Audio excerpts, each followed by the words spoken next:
Hey baddies! What's up, guys? I'm getting my lashes done today. We figured we'd do a 2-for-1. This will probably... You'll have to see Frankie's lashes in... We'll just bloop it at the end of what her lashes looked like. So you'll have to run over to YouTube to check it out. But we're doing black in her inner corners. And then we're going to ombre into a really dark evergreen, and then we're going to transition into this light green in the cat-eyed outer corners for what we call matcha.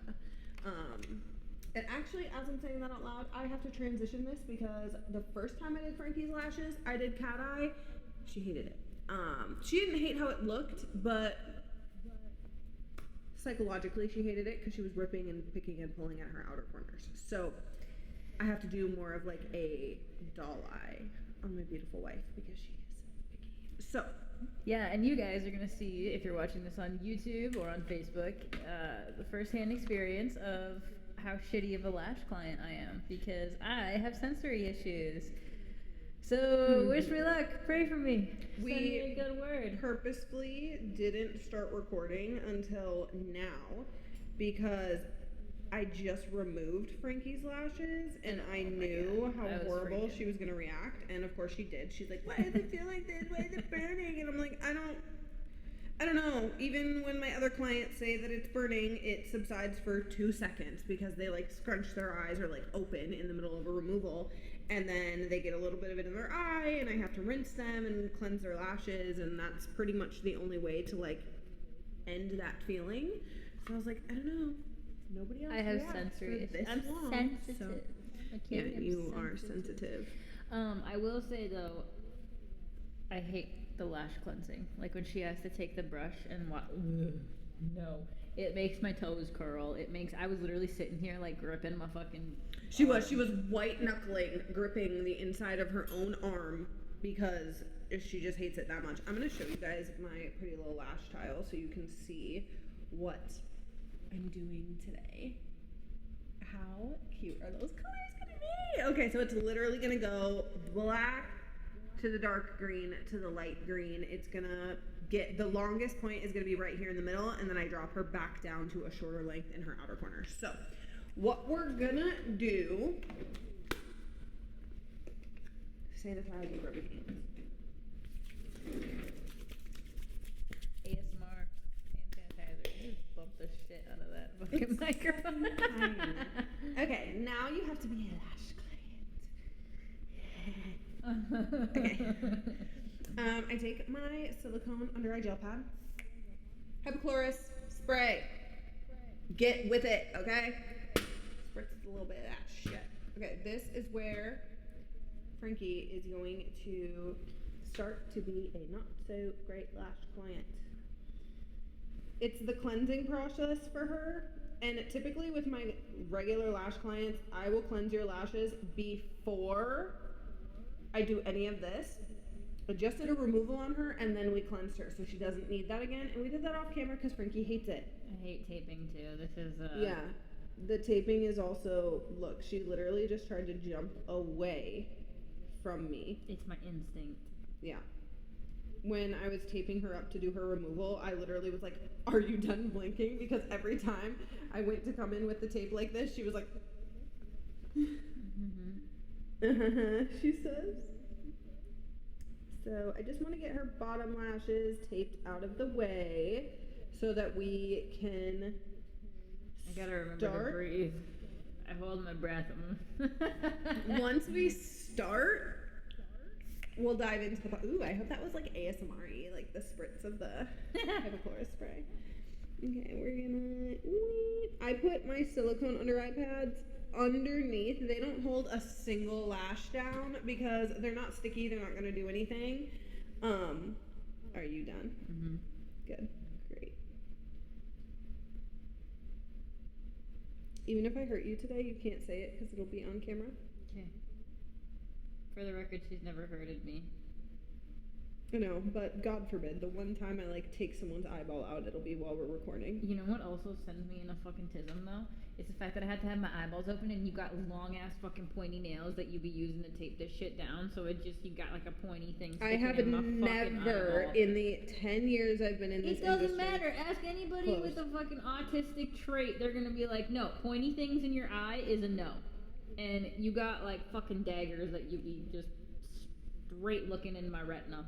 Okay. Well, in my entire career, I have never stabbed someone with my nail. One time, I did try and hand the client the mirror, and I thought she had it. She thought I was holding it for her. I let it go. She didn't have it. It bonked her in the head. That's the only time I've ever done something like that to a client. I mean, every now and then, like, if you're coming for a refill, you might have somebody on there that's real grown out, and she might be fighting for dear life to stay on there, even though she's twisting right, left, forward, backward, upside down. But, I mean, that's just a little bit of a tugging sensation if I have to really fight with that bitch. But other than that. Just recently, I accidentally elbowed my client. I went and I like twisted my arm I twisted to go like dip the ink, you know what I mean? And on my twist back, I elbowed him right in the forearm, and I was like, oh, sorry. Is that where you were tattooing him? No, I was tattooing him on his like upper arm, but his arm was like kind of resting down, and then I like totally just like elbowed him, like, oh, sorry, dude. He was like, oh yeah, you're fine. Yeah, I mean, no big deal. At least you didn't fucking karate chop him in the throat or something.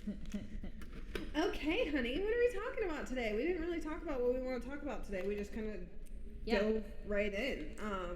So I think that we should talk about letting go and moving on to bigger and better things in lieu of everything that we are doing. So what kind of brought this on for me is we are in the middle of a remodel here at the studio. It's a full remodel, rebrand. Yes, it's very, very exciting. And a part of that, I have now moved into the front room. And in the back room, if you've been tattooed by me before, you know that I had a really cool mural on the wall that I painted. By hand? By absolute hand. I drew it out in chalk first. And then I painstakingly went over everything, and it was really cool. It was like a skull and flowers, and it said Frankie Ray Tattoos. You'll have to go check out our Instagrams to see it, because if I say we're going to bloop it and I forget, it'll be a terrible podcast. So I thought it was really cool, and it was super sick, right?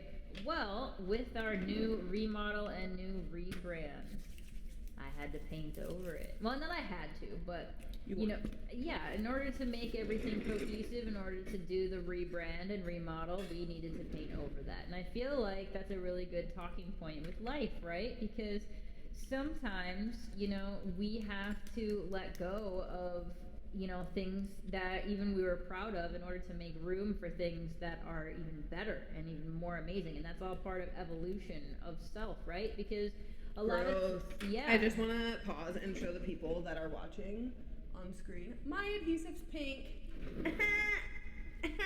Pink adhesive. Anyways, keep going.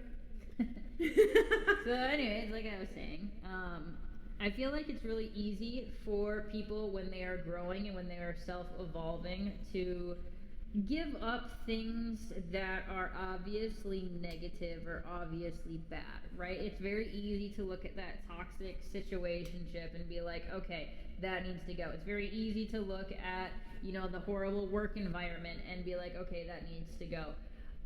But sometimes with evolving into the new life and the new you and the level upping that you are doing for yourself also involves letting go of things that you are proud of. It also involves letting go of things that weren't necessarily bad, but your new life requires the sacrifice of your old life. It deserves. Yeah. We were just talking about that because Frankie just did a cord cutting ritual.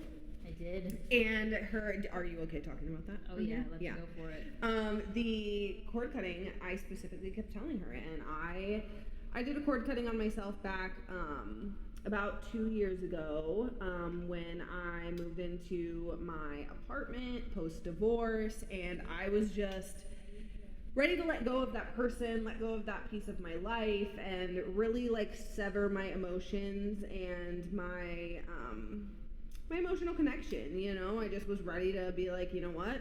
I know I'm done. I'm physically done. I have moved on, but I'm ready to really finally like final nail in the coffin. And so it was my first time doing a cord cutting.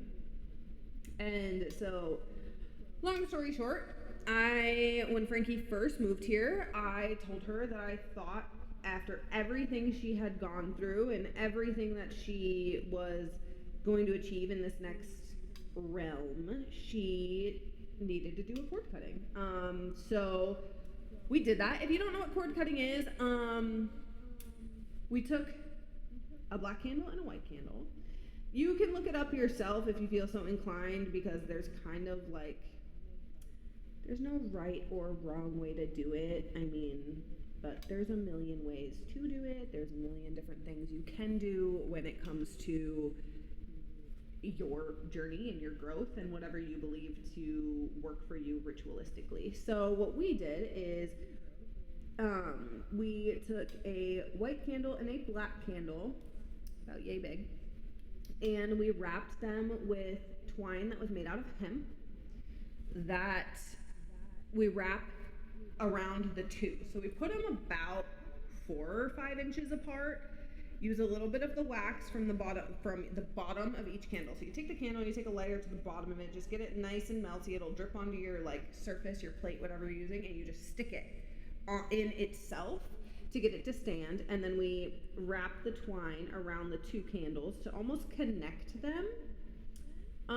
You can use whatever herbs of your choosing to kind of make a circle to surround the candles. And so we used cinnamon and thyme and basil and sea salt, and then I have a sage and rose bundle. So I took some chunks off of that and sprinkled that around there, and we turned off all the lights. I let Frankie pick any and all crystals that were really calling to her in that moment. She surrounded her space with those. We had tea, herbal tea, of course, just to really, again, channel into that energy and really connect to the universe and your highest sense of self. To which from there, she lit her candles. I had her light the one that represents her, and then the one that represents her past life. So the white one was her, the black one is her past life. And I started pulling cards, started doing a tarot reading. We had some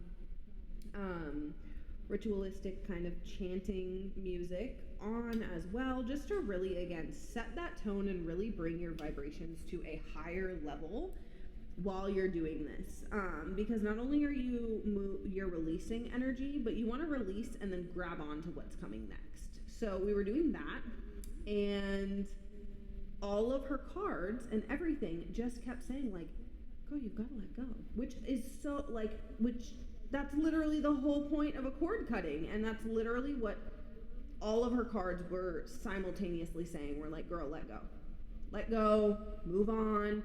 You're going to hold yourself back if you keep clinging to that past life and these past habits and hobbies that were no longer serving you, you know? So that, funny enough, that the whole like, you have to let go because you're like the next version of you and the higher version of your life and all of that literally was in Frankie's reading. So it's funny that she felt some type of way while she was painting her little mural.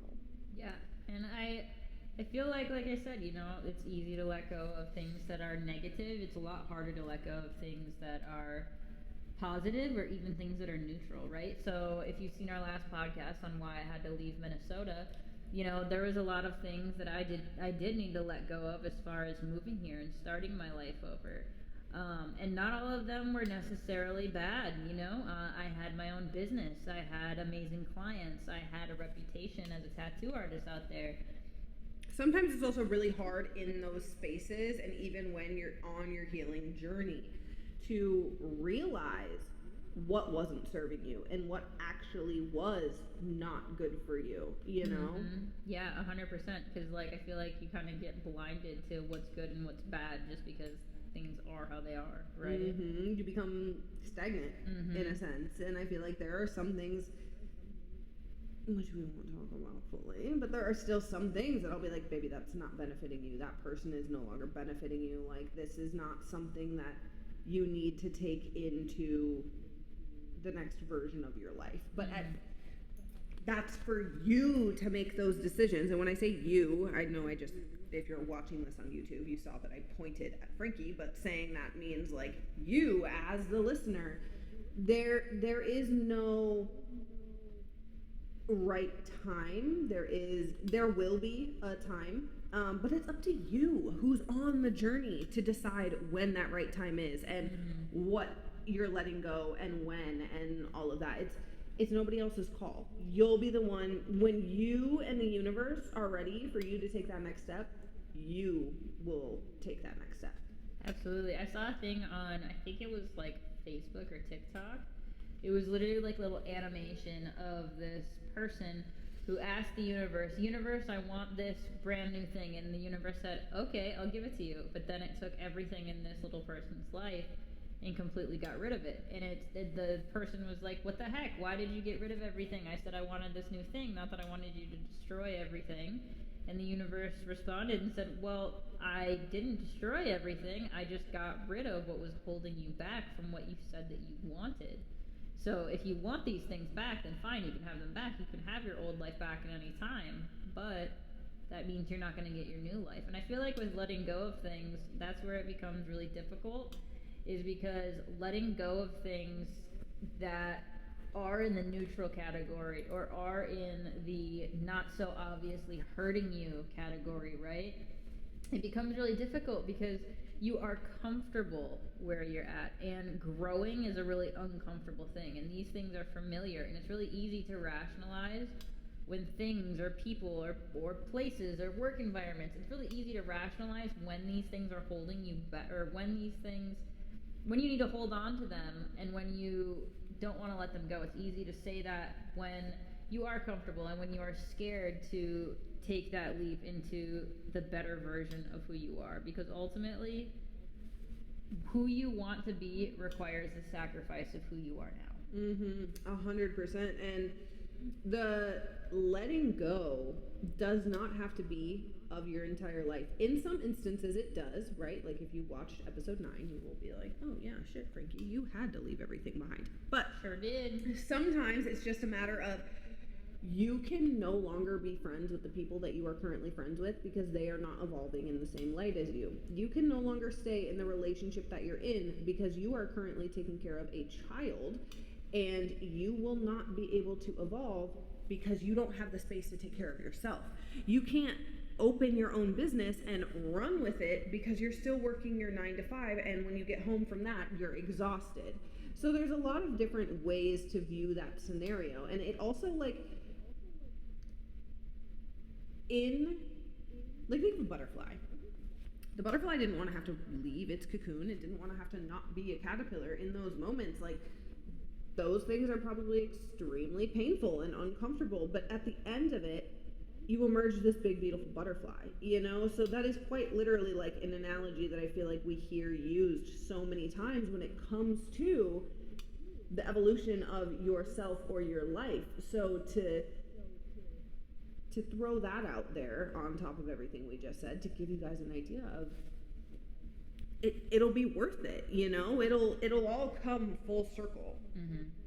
So let's talk a little bit about how to discern between when you should let go versus when you should keep things, or kind of what it feels like when things no longer serve you, and how to know that, hey, maybe this is something that I need to let go. Kind of like how you just scolded me yesterday, quite literally last night, because I was like, well, it's not that this friendship is bad for me. Nothing has happened in this friendship, and I don't feel like blah, blah, blah, blah, blah, blah, blah is worth, like, losing the friendship. And you literally said, well, that's where we differ, because I don't see where this person is serving you. I don't see where this person is benefiting you or doing anything to retain your friendship. And I feel like that's a very good point. Is sometimes you can do it by yourself, right? But sometimes you do have to ask that outsider perspective, as far as like, hey, kind of in this position, this thing isn't hurting me, but I don't really know if it's benefiting me. Because I know for me, it's kind of like, well, I've put a lot of effort into this friendship. I've put a lot of energy into this friendship. Like, I don't really want to watch this person, like, not be my friend anymore. And it doesn't have to be something as, oh my gosh, we're going to block each other. We're never going to talk again. We can't do this. But you don't have to be under the realm of being my best friend, or being one of my family members, or being so close in my circle.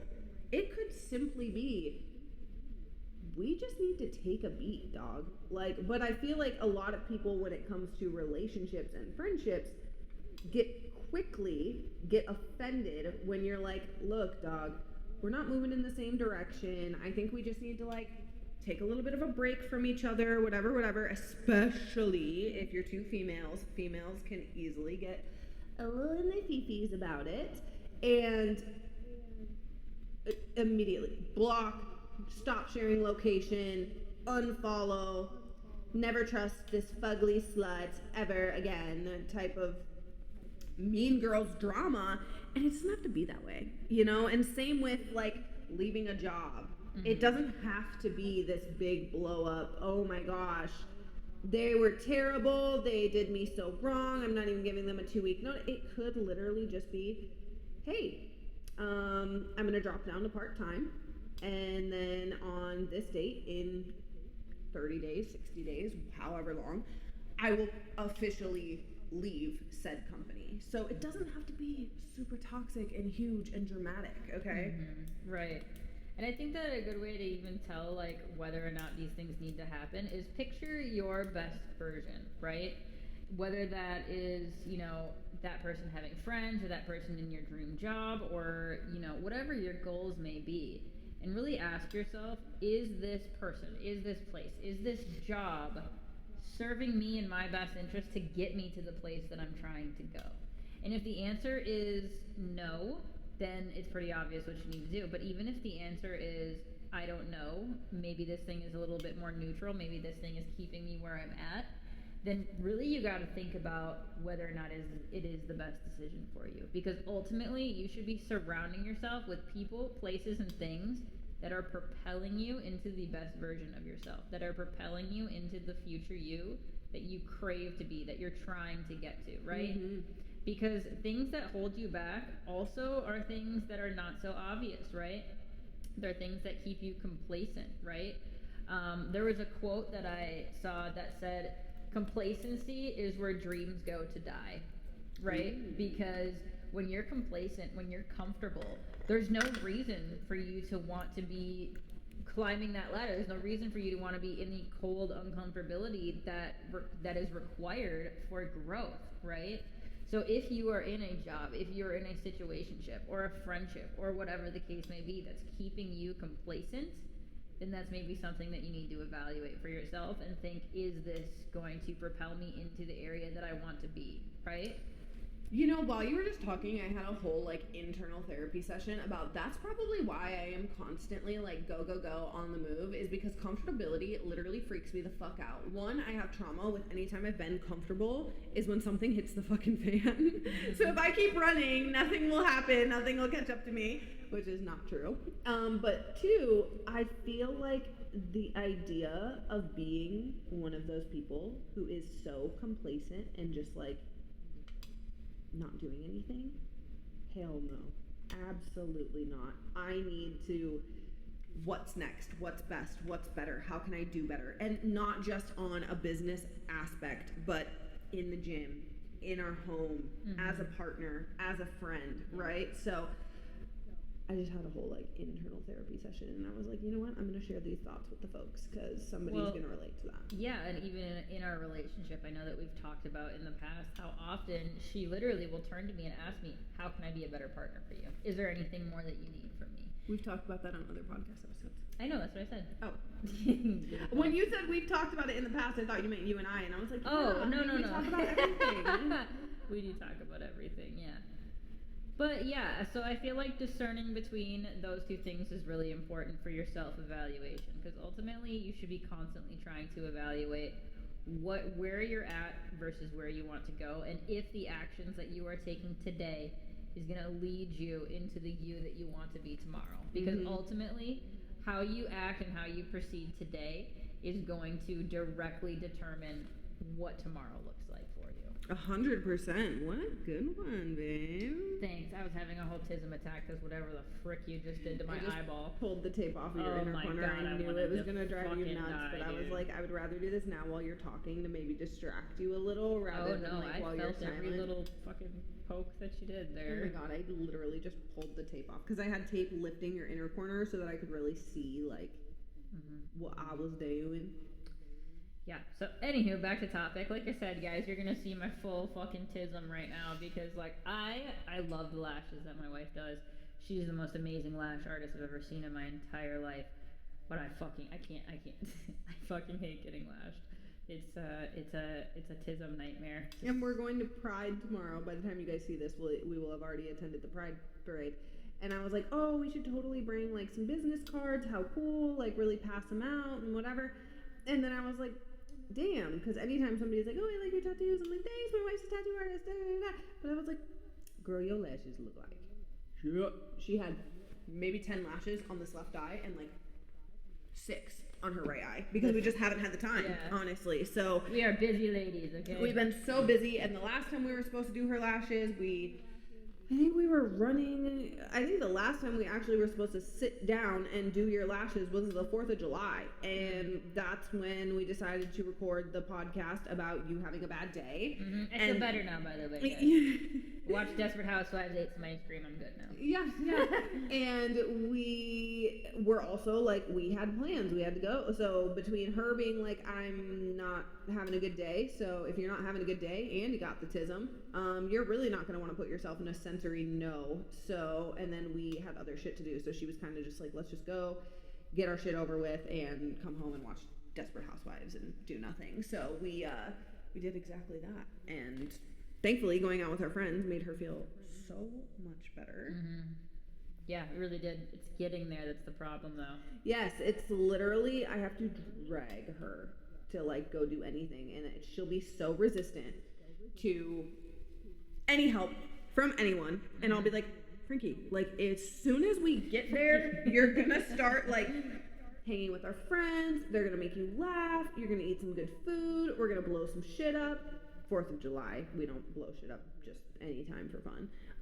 And you're gonna immediately start to feel better. Like every time we leave our friends, hanging out with them in public, hanging out with them at their house, whatever, they come over, you're immediately like, I really needed that, thank you. Yeah, but when I'm depressed, I'm like, if any of you watching has ever seen the movie Meet the Robinsons, where that little emo kid is walking down the hallway and everyone's like, hey Goob, you want to come over to my house? Hey, how's it going, man? And then in his head, he's like, they all hated me. That is literally me, where I'm just like, internally, I think the world hates me, but like, that's not the objective reality around me. Not at all. You have so much love and appreciation for you, and that has literally manifested tenfold since you have moved down here. So you are surrounded by a whole community of people that adore you and think you are the coolest freaking thing.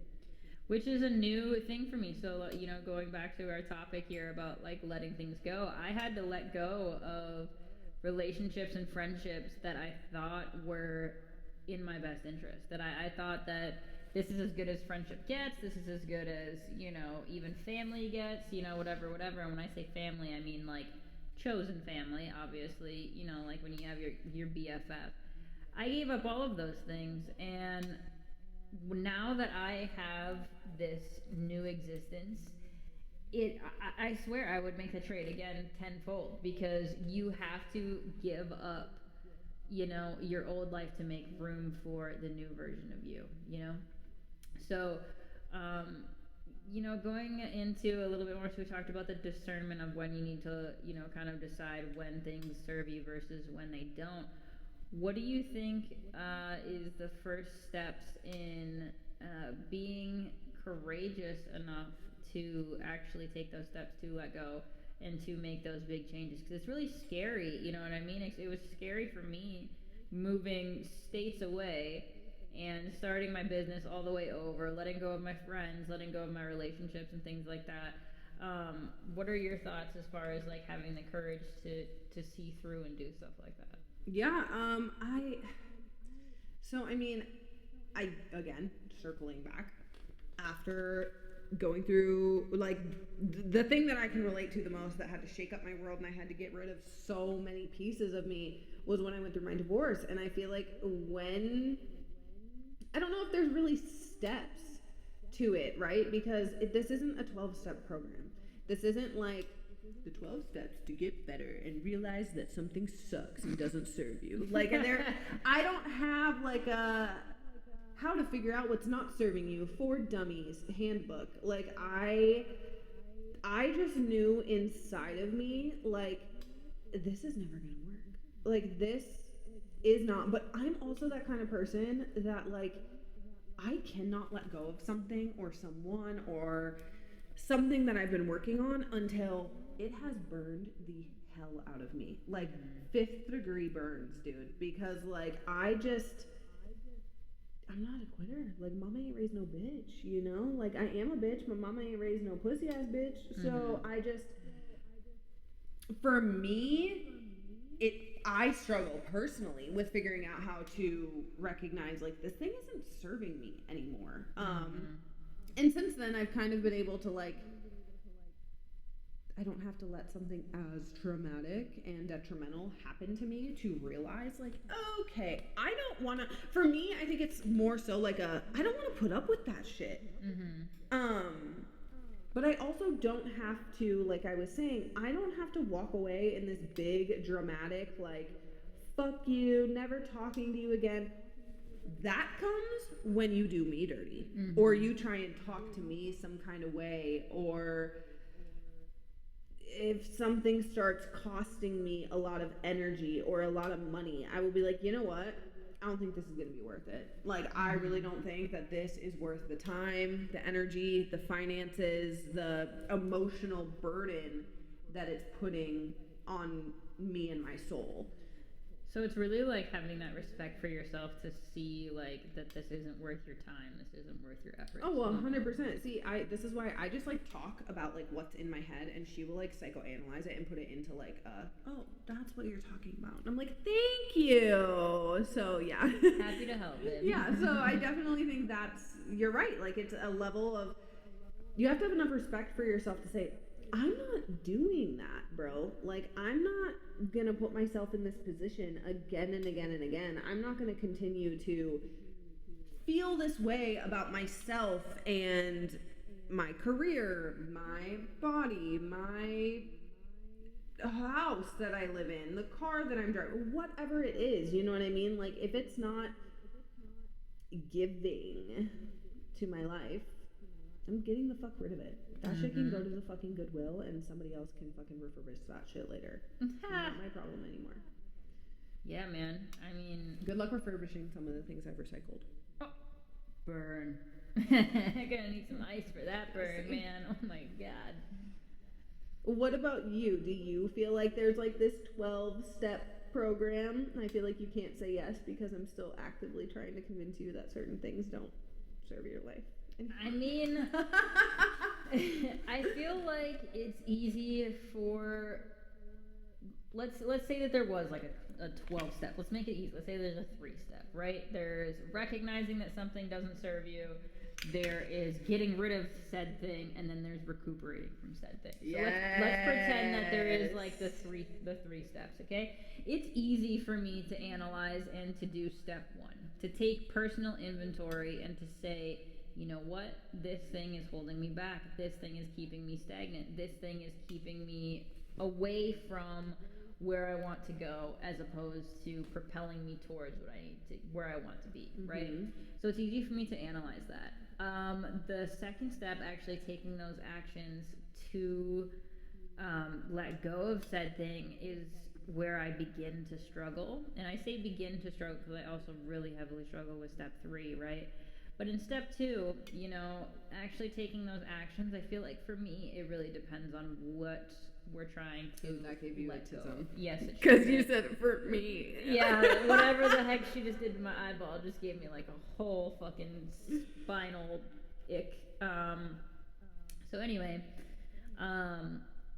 yeah, no, I think that, you know, it's difficult for me to put some actions into play, right? So I have a habit of wanting to hold on to things with a death grip. And that comes, I think, from a lot of childhood trauma.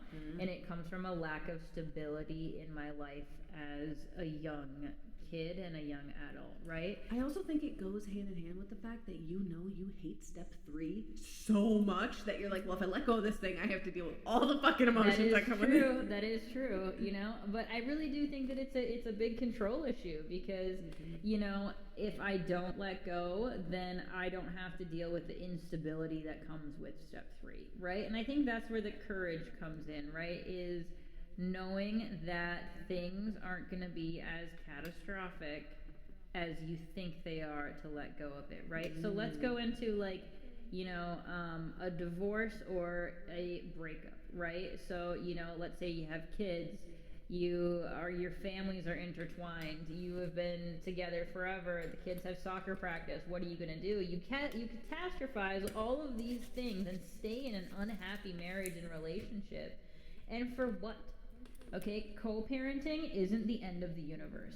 It might be a little bit challenging, especially, you know, depending on who your partner is. But it's not going to cause Mount Everest to crumble, okay? It is not going to cause Mount St. Helen to erupt. Nothing is ever going to be as bad as you mentally think it is when it comes to these big changes and letting Nothing is going to go. be as bad as staying in the relationship that is continuously making you hate your life and hate yourself. Yeah. Nothing is going to be as bad as letting yourself suffer because you're afraid, right? That is the dumbest reason for suffering, is because you were afraid, right? So now moving on to step 2. So you've identified the problem, you're willing to let go, you're about to sign on the dotted line for that divorce paper, or you're about to leave that job, you're about to, like you said, you don't have to do it in a dramatic way, you don't have to walk in and tell your boss to, you know, go F himself or take a fat deuce on his desk. You don't have to be really dramatic and outlandish with Honestly, if anybody's taking a fat deuce on their boss's desk, please DM us because I need to hear the story and I need to know why you did that to your boss. For real though, let me know. We'll have a whole powwow when you come in for a tattoo. But anywho, so let's say you leave tactfully, right? Now what's left? Now you are in this third weird place of dealing with the repercussions of what you let go. You feel empty inside. You feel like something's missing. You don't have a sense of normal anymore, which is something that was really difficult for me. You know, when I was starting to go through things, you know, I was in a long-term relationship and it was chaotic. It was not good. It was very unhealthy. But then when we separated, I found myself in a very quiet household, right? And it was this really weird period of time where I didn't really know what to do with myself. So, you know, there is recuperating from kind of what you let go of, or even on a more larger topic of letting go of my business and letting go of my clients, right? There's this weird, like, okay, now I have to rebuild, I have to do all these things, you know? So I feel like in step 3, it's really challenging to maintain a sense of direction and hope. And that this is, the step 3 is where the instability really starts to show through, right? Because your whole world was, majorly shifted. Everything shifted at a hard left. And it is for the best, sure. But it's scary and it's unstable, right? And I think that dealing with the anxieties of instability is where people start to freak out, and then they want to be like, no, it's okay. I'll go back to my old way of life. I'll go back to my old way of things. It's familiar. It's comfortable. I don't like this new thing, right? It's kind of like frogs, right? Hear me out, okay? So Hearing. so frogs, when they want to go to a new lily pad, right? Let's say the lily pad that they're on, it's falling apart. It's all yellow. It's not doing well. They want to go to a new lily pad. Well, they got to go into the water. They got to swim in the pond before they can get to their new lily pad. And in that pond lies predators. In that pond lies instability. In that pond it's cold. So ribbit, if you're in the pond right now. Ribbit. Ribbit, if you're in the pond right now, keep your eye on your lily pad. Because before you know it, you'll be on a fresh new lily pad that even has a frickin' flower on it. Okay? It's gonna be great. So, and those flowers on lily pads are very pretty. They are. So I have a question for you, babe. When, let's say that we're talking to somebody who is on step 3, who is in, they're in the pond, right? And they're scared, they're nervous, they're dealing with the repercussions of letting go of what? Is step 3 the pond though? Because I feel like step 2 would be you're in the pond because you've let go, you've leapt. Okay. But step 3, like you're on the lily pad, you're actively okay. like climbing onto the lily pad. But, like, you're not fully on the lily pad, because I feel like that's step 4, right? Like, being fully on the lily pad, looking at that beautiful flower, and being like, wow, I'm watching my other lily pad submerge. Mm-hmm. That, I feel like, is step 4. So I feel like step 2 is, like, you're in the water. Mm-hmm. So I know where you're going with this, but keep going. Well, no, I was just asking you, like, what would you tell someone who is in the pond and who has just let go of this thing, and now they're a little scared at that instability. They're in the quiet household now, and they're scared, and they don't have a sense of normal anymore. Like, what was it like for you when you first got divorced and you were in a quiet house and you were trying to find your new normal? Well, it's kind of like I said to you, and then we talked about in the podcast when we were talking about recovery and addiction and things. You have gotten yourself to this point where, like, you're at a crossroad. Sure, you can turn around, you can go jump on that old lily pad, you can go back to that shitty relationship or that job that was draining you and you were getting a paycheck but no other benefits out of, right? Or you can proceed forward to the other lily pad and you can have everything that you were hoping for. You can have the exact things that made you jump in the pond in the first place, right? You can have a healthier relationship or live singular. That's like what you're going for after a divorce or a giant breakup. You can have a big successful business, or maybe you're not even looking to own a business. Maybe it's just, you know what I'm saying? So, like, you're in the middle of the 2 lily pads in the middle of the pond. You've put in this much work to get here. Do you really want to put in the same amount of effort that it would take to get to the big, beautiful lily pad as it would to go back to where you just came from when you're already in the middle? Mm-hmm. Like, because when you get on that shitty lily pad, it's not going to take too long for you to recognize, damn, I was that close. Damn, yeah. I'm right back here. And realistically, you might turn around and head back for that shitty lily pad, and it might not be there anymore. Mm-hmm. It might have already submerged. Yeah. It might already be down, gone, moved on, position filled, you know?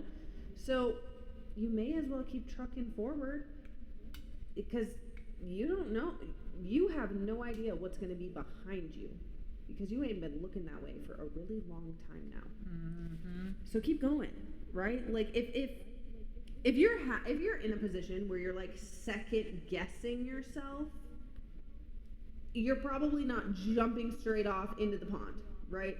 If you're one of those people, we're going to have a whole different conversation, girl, because you need to think about some shit before you just jump off your lily pad. Mm. But if you've thought about this for a long, damn good time, and you're going, you know what? It's time to fucking make the jump. I'm good, dog. Like, I deserve a new lily pad. First of all, fuck yeah, you do.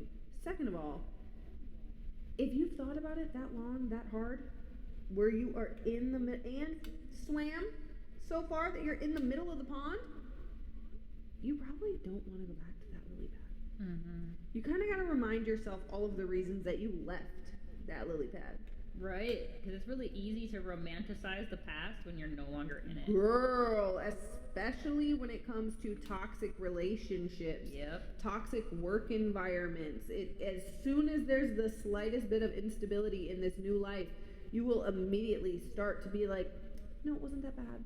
Yeah. No, it was good. No, I just don't want to be alone anymore. Mm-hmm. I don't want to sit in this quiet house. Girl, if you don't want to sit in that quiet house, you better call your best friend and have her ass come over. Mm-hmm. You better turn the TV on and bump that volume up a little extra loud. Put the record player on. Like, it's not worth it, in my personal opinion. It is not worth it when you are already at the halfway point and you have already put that much effort in. It is not worth it to turn around and put in the same amount of effort to go back to where you started than where you're currently looking at going. Yeah, for sure. So you said there's a fourth step, right? So that's when you're actually on the lily pad and you're looking at your beautiful flower. Yeah, and at that point I feel like it's okay to look back at your old life and go, damn. Because you're no longer going, well, the grass is going to be greener. Yeah, there might be a greener lily pad over there that you're going to have to do the same shit for, but you're going to look back at the stuff that you left behind and go, okay, cool. Okay, cool. Because it's going to feel a lot different and a lot better now that you're on your better lily pad, you know? Mm-hmm. Absolutely. What was your point of mentioning step 4 that I threw out there? Well, I also feel like, that is a good time where you can reflect and you can look back at the past and really think, damn, look at all that I've accomplished. Because that's part of what's going to propel you forward when you outgrow your new one, right? Is you're going to look back and be like, wow, look at how far I have come. Look at how much I have evolved, and look at where I'm still heading. I love that we're talking about frogs while I'm doing green lashes on you. Just you know what? That's perfect. Okay, if you've got it, if you made it this far, comment a green frog emoji and a green little heart or something down in the comments. Ribbit. Let's give the people a little blurb here while we're talking about frogs and letting go of things and all that stuff. We decided that we were going to do a full business rebrand, a full remodel in here, the whole 9, because we were previously talking about moving to Florida. This is something we had not told the people because we were like, we're going to keep it hush-hush because we don't want clients to be like, oh my God, like they're leaving, da-da-da, because it doesn't need to be a big tumultuous thing before the wheels even get rolling. But we went to Colorado and we had a very long 8-hour-long car ride together to talk about all the stuffs and all the things. And we decided that we need to let a little bit of dust kind of settle in our lives. We decided that we are building a big, beautiful brand for ourselves here in Omaha that we can really like stand out here. And we can really like be something here. We've made our own family here. We have a sense of community here. And not that you can't move and find that, because both of us have done that. We both grew up in Minnesota. We both wound up in Omaha. We both are doing all of those things. But at a certain point, you have built something so big and beautiful for yourself that you're like, dude, fuck that. Right. Like, I don't want to jump to the next lily pad.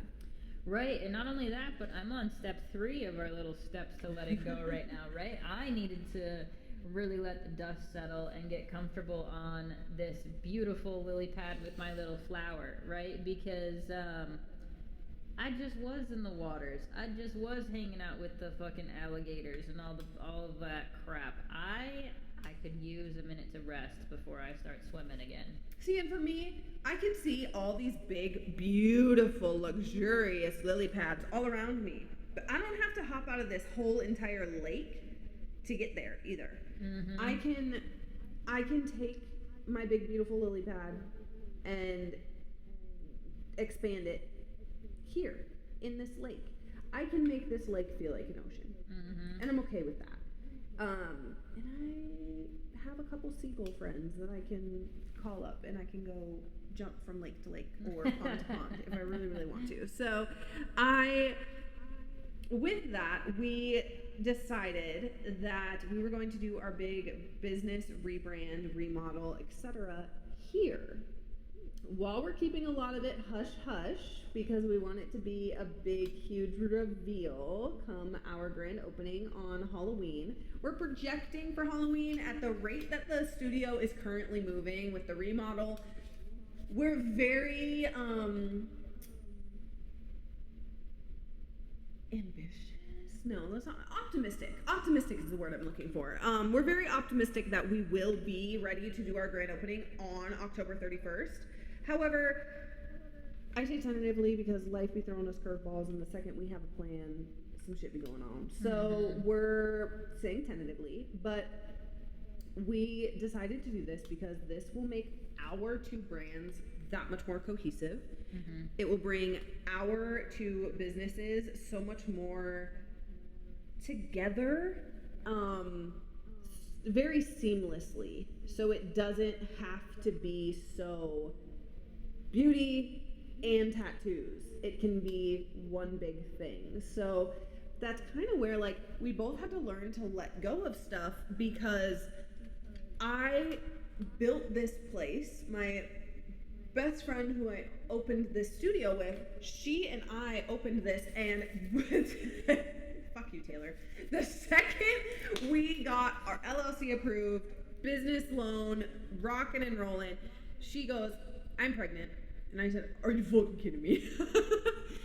So moving in here, like doing heavy lifting and painting and just anything that had to do with you can't do that because you're pregnant, I took over, and I did. There were a lot of days and long days, late nights where I was in here by myself doing stuff, and even my ex-wife wouldn't show up to help, and I was straight up in here alone, and that's no fault to my best friend who has two beautiful, crazy boys now, but it was crazy timing, that's for fucking sure. So I had to let go of like my first little baby.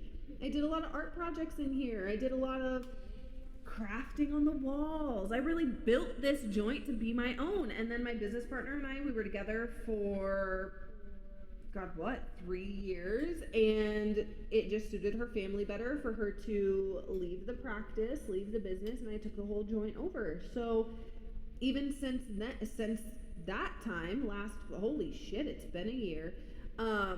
In the last year since Tay left and I took over the business 100% fully, I did a lot of stuff in here myself. I did a lot of expanding, a lot of extra education, a lot of new things for my clients, and then Frankie came along. So it's like, I knew that there was a lot that I was going to have to adjust, give up. Even just like, if you've ever been to Wicked Beauty, straight out of my room, at the end of Frankie's feet, is this huge hallway wall, and I had done this insane geometric painting all the way across it, and we covered that. Like, we literally covered it pure black. And not that I'm like emotional about it, I didn't even hesitate. I was actually the first one to like get in there and roller brush over it, so I'm not attached to it, but I'm like, dang, that was like iconic.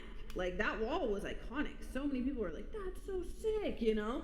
So it was one of those things, and obviously materialistic, like I said, nothing really important, but something that I had to let go of and in a sense give up while we started this. And Frankie has since come to the realization all of her little cute SpongeBob knickknacks that were in her room are going to have to go to our house, and we're going to have to put them in our bedroom and do like a little SpongeBob corner in the house, because it's not going to fit the new elevated vibes that we're trying to, the luxurious feel that we're trying to provide in our new space. So we both definitely had to learn that with this is going to come a lot of letting go, a lot of compromise, but we're not even really like, yeah, we're kind of moving lily pads, but like, it's like literally the next lily pad over. And it's just a little bit bigger. It's a little bit darker green. She got a little vibe to her, you know what I mean? She got 2 flowers instead of 1. Like, she's cute, you know? But it didn't take us much. It's not gonna, not that it's not taking us effort to get this studio to what we have in mind and where we want to be, but it's definitely not like we're swimming across the pond to get there. Right. But we're definitely learning what compromise looks like, especially when we have very, very, very, very similar ideas, mindsets, ideas, goals, dreams, etc., aesthetic. But then at the same time, like, me having to remember, like, this is not a beauty studio. There's tattoo artists in here, and at some point we would love to have a conversation with somebody who does piercings and throw them in here, you know. So to kind of put myself in check and be like, no, this isn't a beauty studio. You don't get to throw everything that has eyelashes on it is not going in this studio anymore. And she has had to adjust her sights because we just had a talk today actually about how I had to be like, honey, remember, this is not a tattoo studio. Like, this is us coming together. And she was very receptive. Like, Frankie and I quite literally never argue. It's like one of us is trying to argue with ourselves, essentially, and then the other person is just too close and they heard the inside thoughts. You know what I'm saying? Like, Frankie and I don't really fight like that. No, because that goes into more, I feel like, the love and respect we have for each other, because I feel like each of us are just trying so hard to hear the other person that there's no room for fighting. No, 100%, because literally I was like, I'm going to say this, and I do not want you to take it personal. I do not want you to be all like, I need to change this, this, and this. I need to talk to you better. I need to do this, because that is not what I'm saying. I'm just saying, because we were literally talking about a sign and how, like, one of the big ones for, like, the plaza that we are in, and she's like, yeah, it should say lashes and tattoos underneath our studio name when we get our new signs.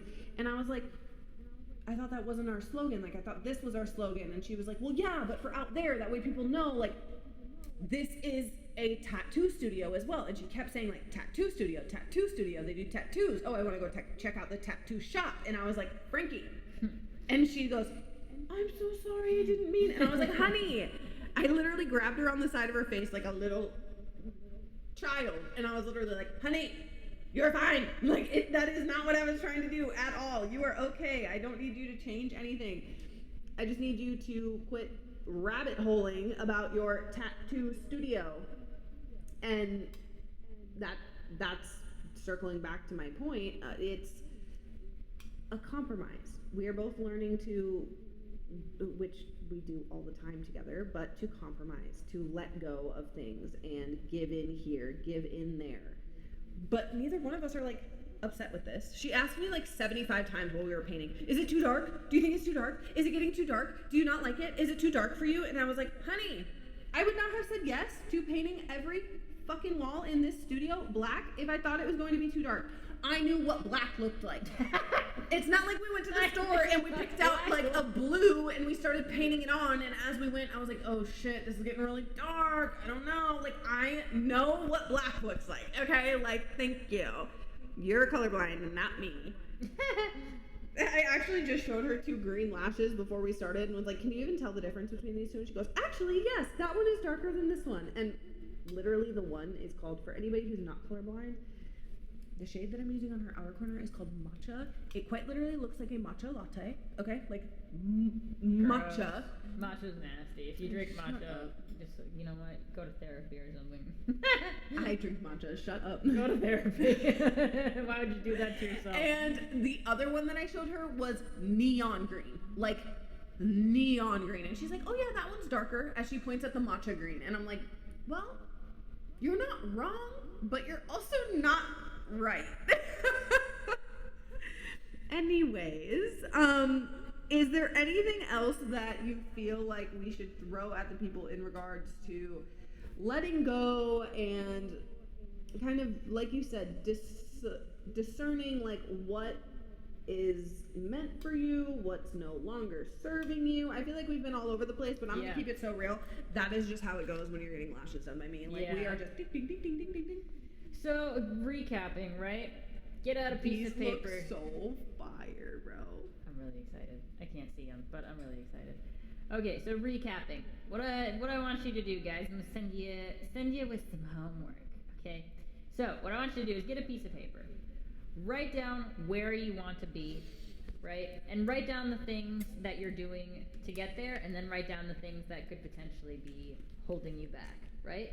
And then what I want you to do is I want you to draw a line under all three of those things and write how you could be living your life better. Write how, what would your life look like if you didn't have these things holding you back? Or if you have something that you're debating if it is holding you back or not, right? Write down why it's serving you and why it's holding you back. And cross-reference those two things, right? So if something you're like, oh, is this serving me or is this holding me back? Write down what is it doing for you versus what is it not doing for you, and then go from there. And don't be afraid to swim in the pond, because the next lily pad is waiting for you, and I promise you it's way better than the decrepit one you've been floating on. For fucking real. For real. I just showed the people a picture that I just took of your lashes, because girl! Well, I hope that you guys like it. You guys saw it before I did, so... We have a whole other eye to do, so we're gonna wrap this up, because apparently we've been chopping it up with y'all for an hour. Oh That's gosh. crazy. It didn't even feel like we were hanging out with you guys for an hour at all. So we're gonna skip diddly doo, but... Skip diddly doo. We're gonna hippity hoppity. We're gonna hippity hoppity.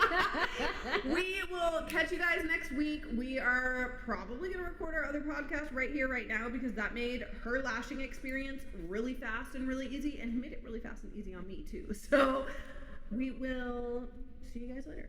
All right. Bye, bye.